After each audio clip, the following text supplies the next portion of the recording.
Welcome to another episode guys. Tino chivimbo chekuti maswera zvakanaka kwese kwamungadai muri. Okay, ngatinzwe nyaya yedu yataiva nayo. Ndiri mukadzi ane makore 27. Ndakaroorwawo last year.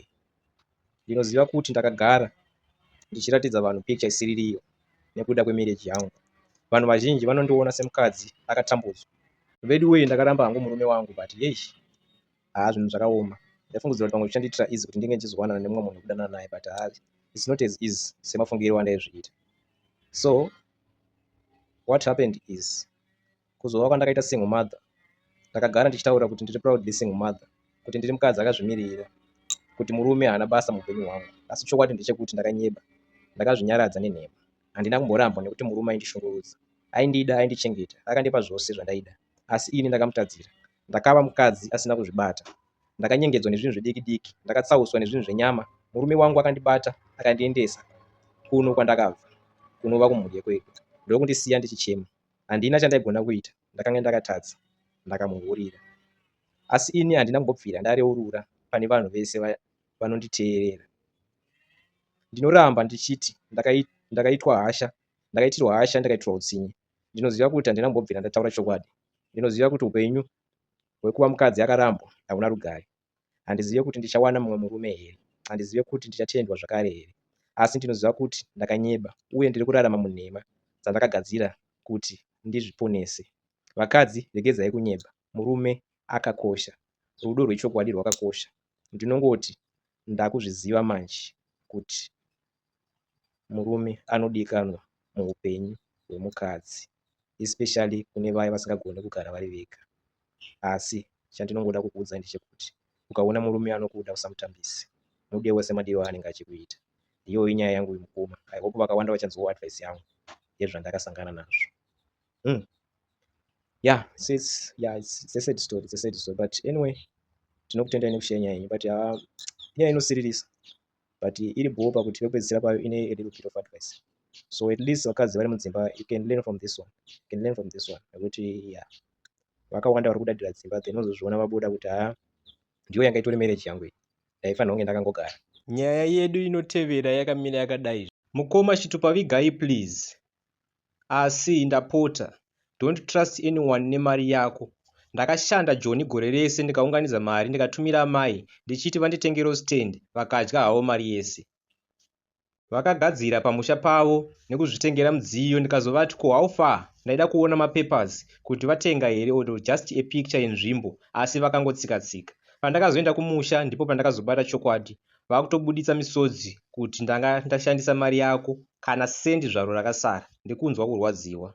So nyaya yangu yakamira sekuda izvi. I repeat, usavimbe nemunhu nemari yako, chero ari munhu wepedyo. Ini ndakanga ndashanda nesimba hama dzangu ndiri kuJoni, ndichiti ndiri kugadzira upenyu hwangu kuti ndigoone zvinondisimudzira nekugadzirisa upenyu hwangu hwamangwana. Mushure megore rese ndichishanda nesimba, ndakakwanisa kuunganidza mari inosvika 40,000 rands. Mari ndakatounganidza ndichiziva chinangwa chayo. Saka ndakatumira amai mari iyi ndichivati vanditengero stand kuti ndigokwanisawo kuzvivakira imba yangu, ndisazove munhu akashoreka pane vamwe. Ndikakuudzai kuti handina kana hembe dzandakambozvitengera, dzandinoshandisa kubasa ndidzo dzandaipfeka futi nepamba.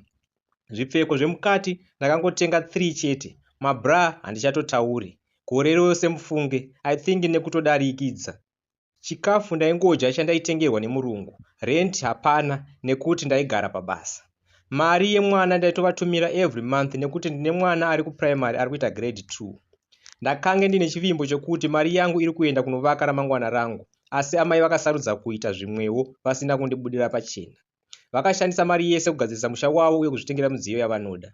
Pandakavabvunza kuti zvinhu zvakamira sei ndichida kuona mapapers estand kana mapikicha enzvimbo yandaitarisira kuti vainge vatenga, amai vakatanga kudhomoka havo vachitsvaga zvikonzero zvakasiyana-siyana. Ndakapedzisira ndazobata kuti hapana chaimbenge chaitwa nemari yangu, asi ndaingotarisira kuti ndipihwewo umbowo hwakakwana uye kunditsanangurira kuti zviri kufamba sei.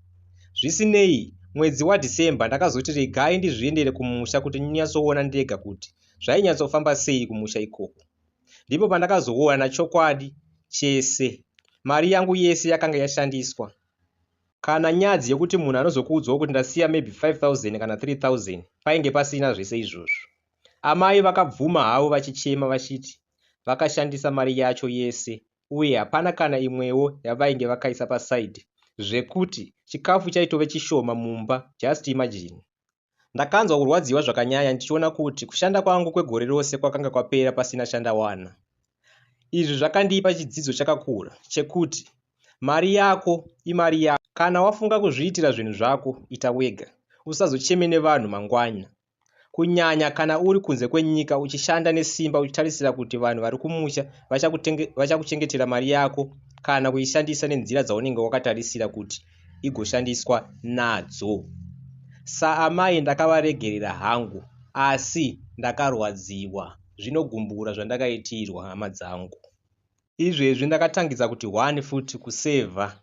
But for now ndava very strict zvekuti handichangotumire mari pese pese. Ndakuda kukavhira nguva yandiri kuona kunge ndakatambisa kumashure kwese uku pandaisaita kana chinhu. Nekuti zvinozorwadza kana vachinge vazoshaya. Munozviziva vana vakomana ndivo vanongouya pamba pevabereki vachitaura kuti imba ndeyedu just because vanenge vachishandisa mutupo wakafanana nevabereki. Isusu tinenge tichingonzi endai muchazoroorwa. Plus vana vatinozvara isusu vasikana havashandise mutupo wepamba patakazvarwa. So ndiyo imwe reason hombe yakaita kuti nditumire mai vandivakisire, I mean kunditengera stand somewhere kure navo, but zvakaramba. This time I hope kuti zvinoita. Nevamwewo vari kutumira mari kuhama dzavo, I think vari kuzviita nevanhu vavanotemba. Vasazofambewo mutsoka dzandakafamba idzi. Ndiyo nyaya yangu iyi. Let me know when you post, please. Okay, my advice, ndoona sekunge zvinhu zvinosiyana. Vamwe vabereki vanotokuitira zvinhu zvako nemazvo, vachitozobvisa mari yavo more pamusoro peyaunenge watumira kuti zvinhu zvako zvinyatsofambe mune imwe nzira yawanga usina kutarisira iwewo semwana kuti ndo mafambiro achazoita zvinhu. I think zvinosiyana nestate inenge iri vabereki. Vamwe kune vamwe vanoti wanirirei nevamwe vanenge vasitorina zvachose. Because sometimes hatifaniri kuti tinge tichitarisira kuti like vanhu vange vachizofa nenzara mari iripo vakaitarisa vachikwanisa kuti vanga vachizvitengera something. Hongu zviri wrong kana uchizinga wakuzotenga hako mudziyo, because mudziyo inenge yatoo luxury. Chinhu chaungangokwanisa kutenga ndechekuti just chikafu zvinotsanangurika, ende chikafu hachingazombodye mari inosvika ku40,000. Maybe 3,000 at least.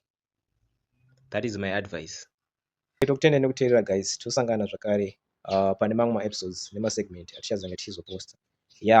So subscribe, like and share. Muudzewo vamwe venyu vanofarira maconversions. Koma honest vadzoka neimwe channel. So tinenge tiri pano tichange tichikupai nyaya dzese tichibatsirana tiri panapa tichitesa. Ndokutendai.